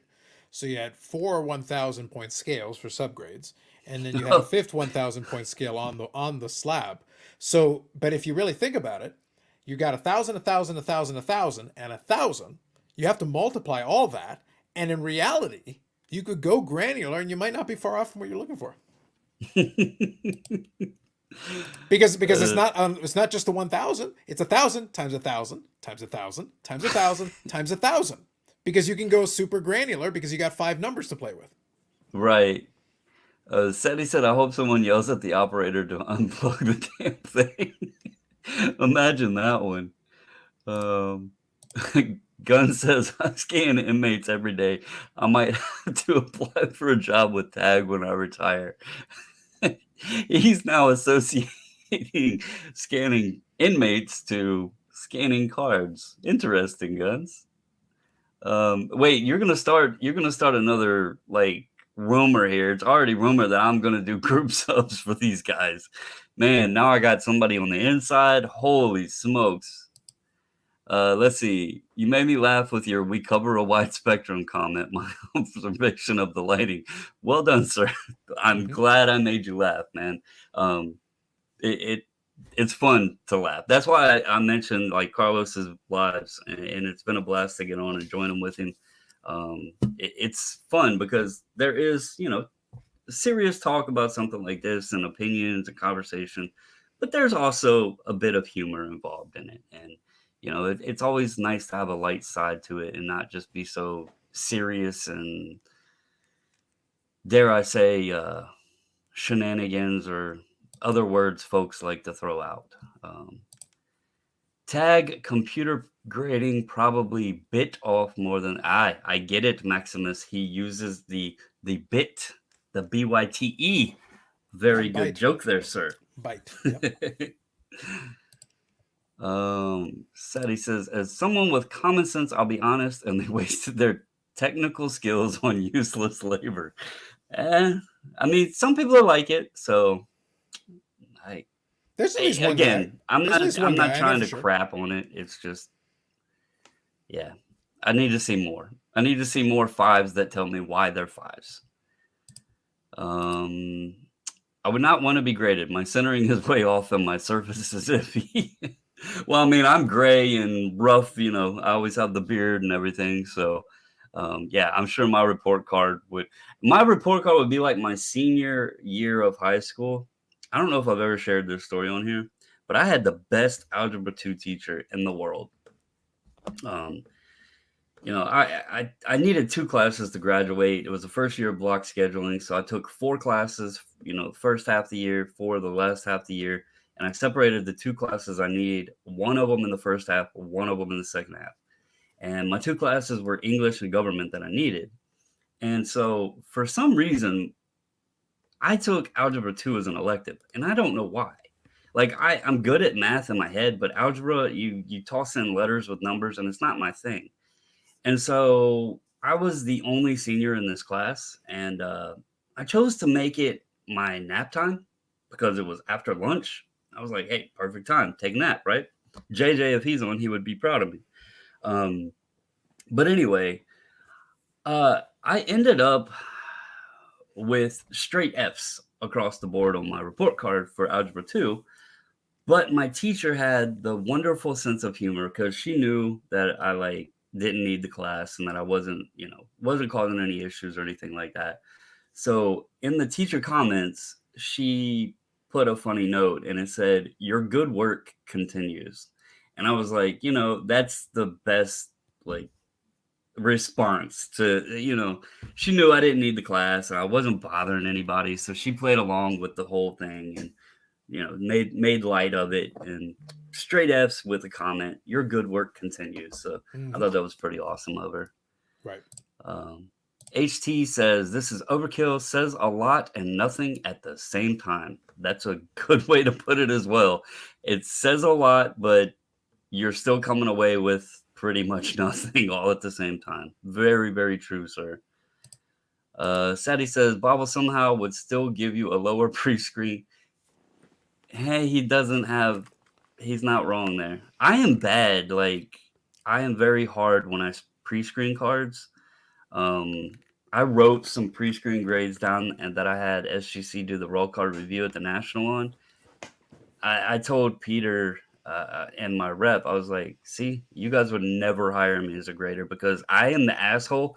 Everybody that got cards back from me, they'd be like, this guy didn't get laid the night before and he's the grumpiest grader ever because I'm hard when I like pre-screen cards, and I don't know. I You need to just grow out the beard a little bit more, and then you can be a wizard. Yeah, like I'm just hard on my cards when I'm looking at them, and I guess it's not a bad thing because everybody that's ever asked me to pre-screen, they've never gotten a card back below what they requested. Mhm. So being harsh and strict on the pre-screen stuff isn't a negative thing because then I'm more confident in when I tell somebody they should send something, them getting a grade back that they're going to be happy with. And I don't do that very often. Only a few people have ever asked me to pre-screen cards for them, and only if they were very adamant that I did it for them. So HT says the big grading companies should offer greater training to LCS and they could grade cards and then shops could send to company for encapsulation. What happened to that? Was it called Card Score? Yeah, that was That the that was the but that wasn't it was a pre-screen, but what it was it was basically trying to grade basically crowdsourcing the grade is what it did was. it like disappear? Because I don't ever As far see as I know, any. I haven't heard too much about it. I will say though, for HT Sports, CSG has done seminars. They've done grading seminars where people can go and attend and actually they'll talk about the method of grading and stuff and give you some tips on detection and all that. And they use it as two things. Number one, they provided it as yeah, here's a seminar on grading and some information about authentication and all that. But they also use it as kind of a way to screen out potential candidates that they would consider hiring if people were interested. They would, if somebody seemed to be really good at it, they would be like, "Hey, would you consider taking a role, a position? We've got some positions open." So it was like a job interview, but you could also just attend just to get the information. So it wasn't like PSA when you applied online. I actually, as a joke one time, I didn't submit the application. But I did go through the entire process to see all the questions they ask you on the online application for being a grader, and some of it was like, "What year is this card from?" And it was legit, Luka Doncic 2018-19 Prism, and I'm like, "Could you have not made this a little bit more difficult?" I mean, I guess you Well, need I to know think the basis too, but one thing I would throw out at you man. though is like realistically to grade cards, you don't need to know a damn thing about cards. You really No, don't. you just need to know the standards. You need to know the standards are and the rules. Yeah, Yep. that's all you're going to do. Yeah. Yeah, but their questions were mostly like, "What would you say this centering is? What year was this card from?" And then it was like, "Why do you want to be a PSA grader?" Like it was questions like that. In which I mean, I guess regular interviews they ask you, "Why would you be a good fit for our company?" and stuff like that. So some of it, but at the end of the day, it's online questionnaire for trying to grade cards, and that's kind of you know kind of a big thing nowadays. So. J Mai says the most expensive AI grading would be to hire Allen Iverson to screen your cards. Eh, You never the know. He might real do it for the love of the AI. game. You might. So unless you want to give Tag more of a promotion, I think we can drop him. Yeah. My wife just texted me. Yep. She was like, "Take the tag screen down." Yeah, Yeah. she just texted me that same thing. That's funny. Um, where was I at? Uh, You're right. how Irrelevant. much how much more of a premium does a tag? Nobody knows. Hasn't one of them hasn't come on the market yet. Right now, jokes aside, like right now, the only ones we know of are this one guy who put three cards on eBay, and Yeah, none of them have and sold so far, and none of them have got a bid or anything. So it's just they're just there. when I was joking about the watches, I seriously wasn't joking about the watches because if you go to eBay and type in tag 1000, which is the creme de la creme grade for tag, all it does is bring up many results because I guess tag Heuer, or I might be pronouncing that incorrectly, but I believe they have a Series 1000 Yeah. watch. Mhm. So when you type in tag 1000, it literally brings up a ton of watches. So it's going to be very difficult to find their cards. So It's also going to be very difficult to find a tag reveal when it comes time to find somebody on YouTube that is actually showing off a reveal. well, I mean Beckett. It's hard to find those.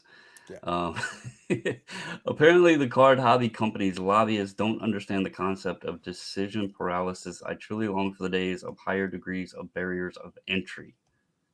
Well, we welcome any and all, sir. That's obvious. Hmm.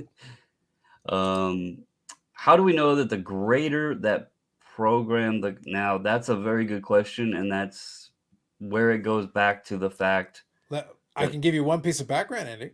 The guy who is the grading consultant, who should be theoretically helping them with their standard that they would be doing this based on, worked at PSA for 8 years, if that helps.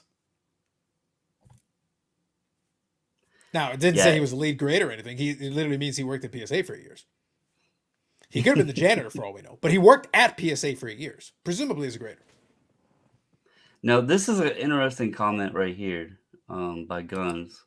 He said, "I like consistency. It's fair and does not discriminate. It doesn't matter if Nat Turner sends the cards in or Joe Blow. The grading will be fair and consistent." This was something I believe we discussed on one of the Friday lives, I think, or maybe it Could be. was private, or maybe it was in my video. I can't remember, but I did mention something regarding this. So again, this is all human programmed. And he said it doesn't discriminate. But I've asked the question, could there be a strict program and a lenient program? I mean, it is all based off of human programming. And if they could adjust the parameters one way or the other within that software, it doesn't take long to pop software up and change, what programs loaded or have different machines. So just as Carlos mentioned earlier, if they decide that, let's say they become like CSG did early on, they said, okay, we're grading a little too tough. And they're like, this computer's being an ass. He's grading too tough. We're going to adjust the parameters a little bit. Well, what if they had 5 machines there and 3 of them got programmed with the new parameters, but the other 2 we'll get to those next week. So for that week, 3 of them were doing the lenient, 2 was doing the harder one. It's possible. I'm not saying that anything like that would ever happen, but it is possible, and we don't know what's behind the curtains. We don't know That's the whole point. Is that the people that argued for this are basically what they did is they moved the trust from the individual's grading to the individual programming, who they also don't know. So it's exactly. like it's like, is there incentive to do that? There could be. And the second you do that, you have actually created inconsistency even in a program that will do what it's programmed to do. It will do what it's been programmed to do a million times in a row. But if you change the programming, it you can run the card through and get a different result. And even outside of like intentionally adjusting anything, let's be real. I mean, we know computers get outdated quicker than they even hit the store shelves, and normally you buy one and it has to have updates, right? Do we really believe that this computer software is going to run at the same 1.0 for decades and never need any kind of adjustments or updates or anything like that? That's highly unlikely. So, even if it's not intentional changes, there's likely going to be changes at some point created. Seti says, I don't think business are created to service the one guy. I must be behind on chat a bit. Mrs. said, who wouldn't want to sub with Santa Claus? That must be a reference when you said something about my beard. Yep. Let's see. Gun said, ha ha ha. Oh, Paige said, can I take the tag screen off? Yeah. Okay. That's the reason I And referenced then it. you That's the said reason it. I referenced You know how it works with the chat. When Yeah. it starts scrolling, you get Yeah. behind, and I I've got couldn't a see copy. all I've that. got a copy Yep. on my end, so I can scan through a little bit as well. Yeah. Okay. That's why I didn't see all of that, because I only get like 12 comments up on the screen, and so I can only see as I'm going through. So, Gun said SGC has the Grand Wizard working for them, and he's talking in reference to they do have the longest tenured sports card grader. Supposedly, to my knowledge, they have the longest tenure. Peter has mentioned that in videos before. She's saying that she texted me. Yep. Relating to the taking tag Yeah. off. Yep. That's what it was. Yep. I'm Andrew. Sorry, just have my kids' names as my YouTube. All good. Oh, okay. Well, Paige, Andrew, welcome. We've enjoyed you watching the videos. I know you also listen to the podcast, and again, I've seen your comment replied. Do appreciate it. Mrs. said, I'm not amazing with names, so I go by what is on the screen, but nice to meet you. I'm Becky. Most of the guys just call me Mrs. Yeah, she's more known as Mrs. Bobbles than her actual name. Um, what if the Russians hack it? Someone send a Fedorov and see if it tends. 1,000. When you see the tag 1,000 for Fedorov, you know the fix is in. Man, if they do though, could I send my Ovechkin? Ah, He's supposedly there was a in with good. Crosby 101 that got sent. I did see that post, but That's right. That's right. wow, getting my phone was going off. I tossed some cards up on auction, took them off of Buy It Nows and through. I'm gonna test the waters a little bit with auctions. I don't run many auctions, but figured I would try it for a little bit. But anyway, Carlos, I do appreciate you hopping on. I know this is short for you. I know, Mhm. but you did get to finish your beer. I know. I did see that. But I know it's Monday night, 10 o'clock on the East Coast. The missus will be going to bed shortly for the night, and I want to catch a few episodes if possible. I don't know if anybody's fans out there, but we have been rewatching um, the last season of The Walking Dead because the final episodes are coming up on October 2nd. So we're excited for that and been trying to refresh on what happened in the show because it was like last year when the um, that was it season 11, I think is what it is. But we've been rewatching those, so we're refreshed on it. So I do appreciate you hopping on. Of It's course. always fun, talking the hobby or just joking around and talking crap about Eric when Eric's not even here. I guess he was too good to join in tonight. Oh, he'll But be dealt with. He'll be dealt with, right? Like I said, right now he's got his bigger yeah, responsibilities, and I'll give him a little hard time on Friday about that. and everybody, if you don't know, Eric sponsors the like buttons. I'm claiming him for tonight. We'll send him the bill. Yep. I'll invoice him through Instagram or something like that, or get with him on Friday to square up. So if you guys don't mind, please hit that thumbs up. I do appreciate it. If you're new here, click to subscribe. I don't have the membership thing that offers you nothing like Carlos does. I haven't gotten that fancy in the whole ordeal. So I'm just going to offer you nothing for nothing, Mhm. without a membership or anything like that. But We got to get you to be more entrepreneurial. You got to learn to charge people for nothing. yeah, right. But I do appreciate it, man. Everybody that hopped on, I appreciate all of you. Again, this was unplanned, so I didn't know how it was going to go. But thanks for a couple hours of chatting the hobby. So thank you guys. As always, stay safe, stay healthy, and until the next video, I'm out.